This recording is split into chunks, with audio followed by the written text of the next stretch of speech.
A frozen haze drifted over the forest floor, muffling every movement and swallowing sound before it could travel 10 feet. The American infantry platoon holding the line that night could feel the temperature drop by the minute, an unnatural, biting cold that whispered of something coming through the trees. Snow crackled under boots in the distance, faint and rhythmic, the kind of advancing cadence that meant the enemy was moving fast and with purpose.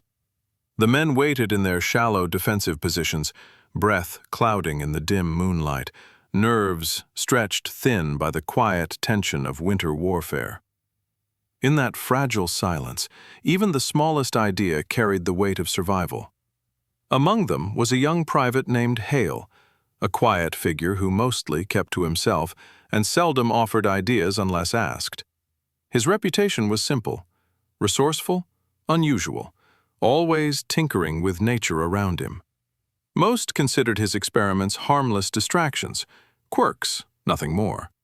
But that night, as the icy fog thickened and distant shapes began slipping between the trees, Hale noticed something the others didn't.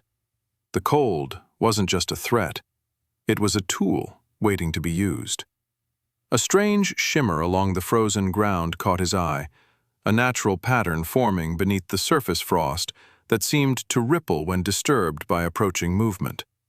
That realization would become the foundation for one of the most unlikely defensive tactics of the war.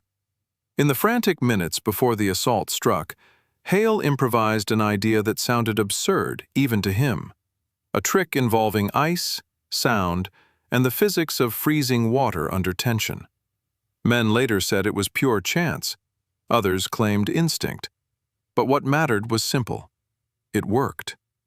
And in a span of minutes, an entire enemy advance was halted by the one soldier no one expected to influence the fight at all. A harsh wind swept in from the northern ridge as the platoon huddled deeper into the tree line. Snow drifted from the branches in soft bursts each time a gust passed, masking the outlines of foxholes and equipment. The cold had hardened the earth into stone, making every movement stiff and loud. Hale crouched beside a frozen puddle near their forward position, watching the distorted reflections of distant lanterns ripple across its surface. Something about the way the frost cracked around its edges intrigued him. The vibrations didn't travel evenly. They jumped. Behind him, the platoon sergeant was setting the line, whispering instructions as if the darkness itself were listening. The enemy had been probing this sector for 2 days, attempting to exploit a thinning defensive screen. Tonight felt different, heavier, charged with anticipation. Hale knew they were outnumbered and could easily be overrun if the attack caught momentum at the wrong moment. That fear pushed him to search for anything, any edge, that could slow their advance just enough. When another tremor moved through the frozen ground, Hale pressed his gloved fingertips to the ice. It resonated oddly, like a brittle sheet under pressure, amplifying minute vibrations. The enemy footsteps grew clearer, and with them, an idea sparked. If he could manipulate the ice into fracturing at precise moments, the collapsing surface could create sudden hazards, loud cracks, exploding chips of frozen earth, unpredictable footing. It was a ridiculous concept on paper, but in the field, in conditions like these, absurdity sometimes became necessity. He moved quickly, scraping frost with his bayonet, carving shallow channels radiating outward from the puddle. Hale worked with frantic purpose, creating a network of thin fault lines across the frozen surface. The frigid temperature meant the water beneath was barely frozen solid. One precise trigger could shatter it violently. Snowflakes settled quietly on his shoulders as he worked, unaware of the danger approaching through the black timber. Behind him, a few soldiers watched with puzzled expressions. They saw Hale scribbling across the ice like a man losing his mind in the cold. One whispered that he was wasting time, another joked that maybe he was drawing a farewell message. But still, they didn't stop him. They had seen Hale's strange mind pull off miracles during training, repairs made with nothing but cold metal and improvisation. If he believed the ice meant something, maybe it did. A dull series of thumps echoed through the forest, growing louder with each second. Heavy boots, coordinated movement.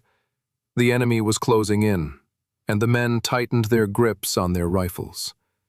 Hale made the final break in the ice channels, stepped back, and waited, his breath hanging in the air like smoke. The first enemy figures emerged as dark shapes weaving between trees. The trap wasn't meant to stop them completely. It was meant to cripple their timing. In winter combat, timing could win or lose the night. The leading edge of the enemy formation hit the frozen patch first. Their boots pressed down on the weakened surface, and the ice responded instantly. A sharp, unnatural crack tore through the stillness, echoing like a rifle shot. The fractured ice split outward in jagged tendrils, collapsing beneath their weight. Shards sprayed upward with explosive force, catching several attackers off balance. The sudden commotion triggered confusion. Men slipped, staggered, collided, breaking the tight coordination of their advance. In the darkness, the American defenders saw silhouettes stumble and fall in the chaos. A few seconds of hesitation might not seem like much, but on a winter battlefield, it was priceless. Hale watched with wide eyes as the trap unfolded better than he had imagined. The ice didn't merely crack, it detonated in a chain reaction of brittle shattering, creating a deafening shock across the forest floor. The enemy unit halted its progress, disoriented and momentarily blind to the defenders hidden above the ridge. Seizing the moment, the platoon opened fire with controlled precision. Muzzle flashes strobed across the tree line, illuminating swirling snow and falling bodies. The broken advance gave the defenders a window to deliver accurate, overwhelming fire before the attackers could regroup. Hale didn't celebrate. He simply lowered his head into the recoil of his weapon, firing into the surge of confusion he had helped create. Distant echoes faded, leaving only the sound of strained breathing and the faint clatter of rifle bolts resetting. The forest had gone eerily still again, as if absorbing the violence into its frozen roots. Hale stayed low, eyes locked on the broken ice field he had carved minutes earlier. The shattered surface glittered faintly in the moonlight, jagged and uneven, like the frozen remains of something alive. That improvised rupture had bought them time, precious, fleeting time, but he knew the enemy wouldn't make the same mistake twice. The platoon sergeant crawled over, his voice a harsh whisper against Hale's ear. "That wasn't luck," he murmured. "What did you do?" Hale hesitated, unsure how to explain something that had started as instinct rather than logic. He muttered a simple description about stress fractures and unstable frost patterns. The sergeant stared at him for a long moment before nodding. Whatever it was, it had worked. And that meant Hale might be able to do it again, or build something even stronger from it. As the sergeant moved back to redistribute ammunition and adjust firing positions, Hale scanned the ground for more opportunities. Nature had already provided the conditions: a deep freeze gripping the earth, a surface crust of brittle ice, a hidden reservoir of tension below. Across the clearing, more puddles and frozen depressions gleamed faintly, scattered possibilities waiting to be shaped. If the enemy tried another coordinated push, maybe this improvised idea could slow them again, or at least fracture their momentum just long enough to survive the night. The next wave didn't come silently. Branches snapped deeper within the forest, rhythmically and with purpose. The enemy had reorganized quickly, tightening formation and pushing forward with a renewed determination fueled by anger. Their initial confusion had cost them time and men, but their discipline was unmistakable. Between the trees, a faint glow indicated signal lamps, coordination tools meant to prevent chaos in low visibility. They were preparing for a heavier strike. Hale moved swiftly, dropping to his knees beside the next largest frozen patch. This one was deeper, the film of ice thicker but more volatile. He tested its surface with the tip of his bayonet, listening for that same tremor he had felt before. It responded with a brittle vibration, stronger than the first. If triggered by the right pressure, this one could collapse in a far wider radius. He carved a new lattice of channels, this time broader, allowing fractures to travel in multiple directions. The air stung his fingers even through thick gloves as he worked. His squad mates glanced at him between their sights, uncertainty in their eyes. Some whispered that Hale was wasting effort, that the enemy wouldn't be fooled twice. Others believed it gave them an edge nobody else could offer. But regardless of doubt or faith, every man felt the same ticking pressure. They needed something, anything, to disrupt that approaching force. And the way Hale urgently shaped the ice convinced even the skeptics that this was worth trying. The moment the new formation pushed into range, a heavy stillness fell across the tree line. Their footfalls were deliberate now, spread wider, testing the ground to avoid another collapse. They were learning, adapting, advancing with caution. Hale's heart hammered as he watched the shadowed silhouettes fan outward. If they avoided his frost trap by even a few feet, the platoon would face a full-strength attack without the advantage of surprise. In winter combat, luck often decided as much as planning. Then fate, or perhaps miscalculation, tipped the scales.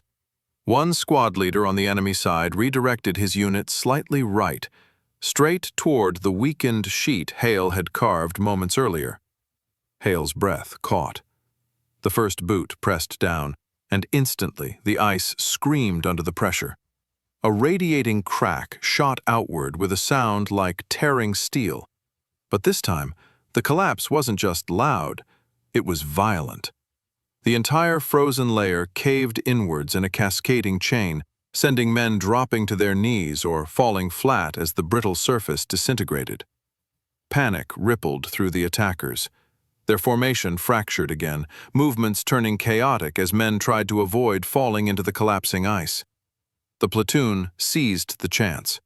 Rifles barked, machine guns raked the tree line, and muzzle flashes lit up the swirling snow like white fire.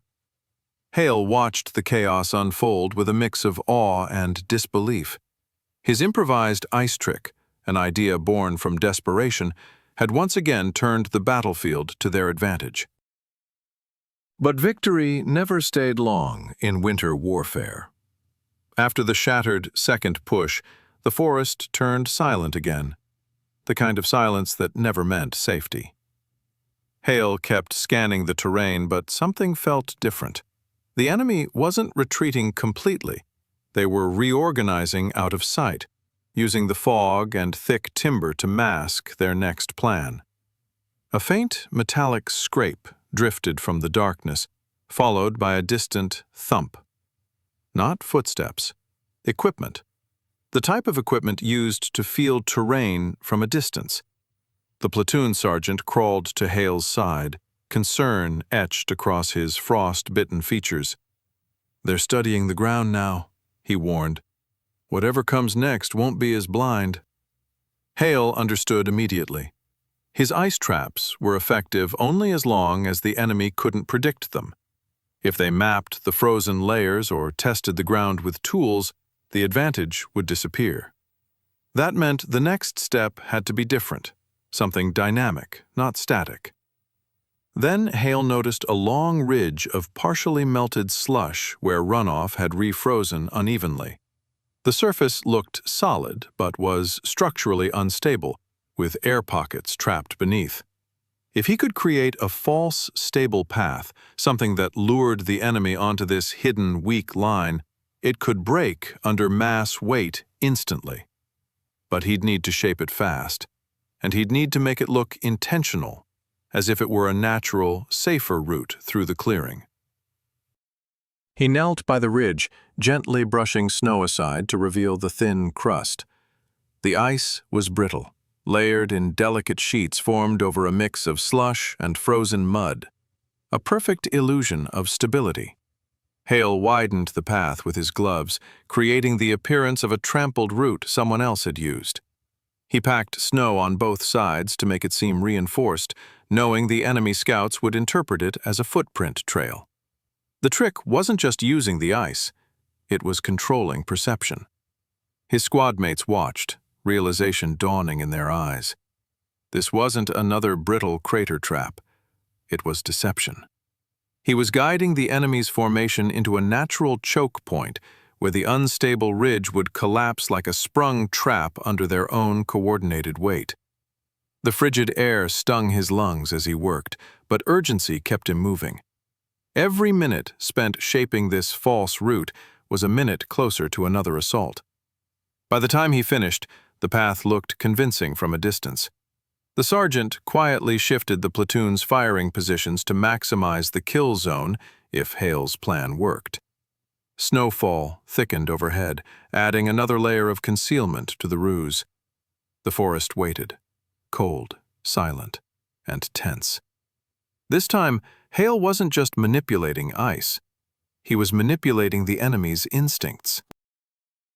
The next advance began with calculated precision. The enemy moved slowly, probing the ground ahead with poles and studying each step before committing. Their scouts detected the shattered patches Hale had previously created and avoided them. But when they discovered the narrow, safe path Hale had shaped, they reacted exactly as he hoped. The markings suggested recent passage, likely from an American withdrawal, and the logical choice was to follow it to flank the defensive line.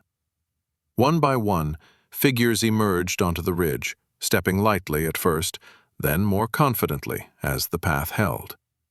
The enemy's confidence grew as the formation stretched, aligning perfectly along the unstable line. Hale gripped the frozen earth, watching breathless as more weight piled onto the fragile crust. The ice groaned, a warning that went unheard. Then the fracture hit. A thunderous crack ripped through the ridge, splitting it from end to end in a rolling collapse. The entire line of attackers dropped, swallowed by breaking ice and sinking slush beneath. Shouts of alarm scattered into the snow-filled air as men flailed, slipping in the frigid mire that now clung to their boots and legs. The collapse didn't just halt their advance. It froze them in place, vulnerable and exposed. The platoon didn't waste the opening. Automatic rifles fired in controlled bursts, sweeping across the trapped formation. Machine gun tracers cut through the fog like burning threads. The air filled with the sharp punch of rifles, the echo rolling through the trees. Hale stayed low behind the ridgeline, listening to the roar of combat he had indirectly shaped. Snow exploded upward where rounds struck, mixing with ice shards and frozen mud. The ridge had become a kill zone crafted almost entirely by weather and timing. But as the seconds passed, Hale noticed movement deeper in the forest, enemy units reorganizing to press yet another attack. They were resilient, determined, and unwilling to abandon the assault despite heavy losses. This time, they weren't aiming for the clearing. They were angling toward the high ground behind the platoon, seeking a flank route the Americans couldn't easily defend. If they reached that ridge first, the platoon would be in a deadly crossfire. Hale felt the weight of the moment. They had one final chance to slow the enemy before the formation could gather enough strength to push through. The ice tricks had worked so far, but winter wasn't just about ice, it was about temperature. And sudden changes in temperature could create deadly illusions in the snowfields ahead. He sprinted toward a shallow basin where a thin layer of snow covered freshly frozen ground. The temperature had risen slightly from the heat of gunfire, causing a fragile thermal layer just beneath the surface. Hale knelt and plunged his hands into the soft snow, revealing a barely frozen crust masking slush below. It looked identical to stable ground, except it wasn't. If the enemy crossed it with momentum, the entire basin would collapse like a sinkhole. He marked the edges with small, barely visible indentations, just enough contrast that a hurried enemy force would mistake the basin for a natural downhill run toward the ridge. Meanwhile, The sergeant repositioned the platoon to funnel the attackers toward this deceptively inviting slope. Snow continued falling, thickening the illusion. The ground seemed as harmless as any winter plain, but Hale could feel its softness beneath his palms.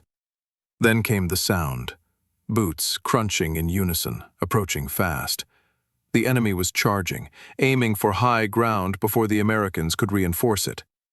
Hale crouched behind a log, heart pounding. The formation hit the basin with full momentum. For a moment, it held.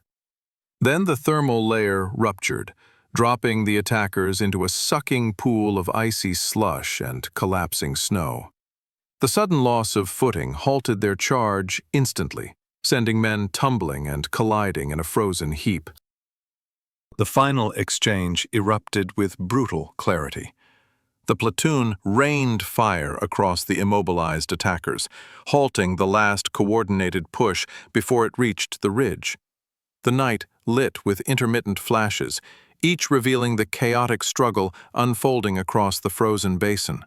Snow swirled in thick waves, clinging to uniforms and turning every silhouette into a ghostly outline. Hale held his rifle tight, firing controlled shots through the blinding sleet, feeling the cold bite through his sleeves and into his bones. Gradually, the forest grew quiet again. Quiet in a way that felt permanent this time. The enemy, battered by repeated failures and immense losses, finally withdrew into the timber. The long, frigid night had broken them. The platoon stayed on alert, but no further movement stirred the snow. The temperature dropped again, sealing the broken ground and shattered ice fields like scars across the battlefield. What remained was silence, thick and heavy.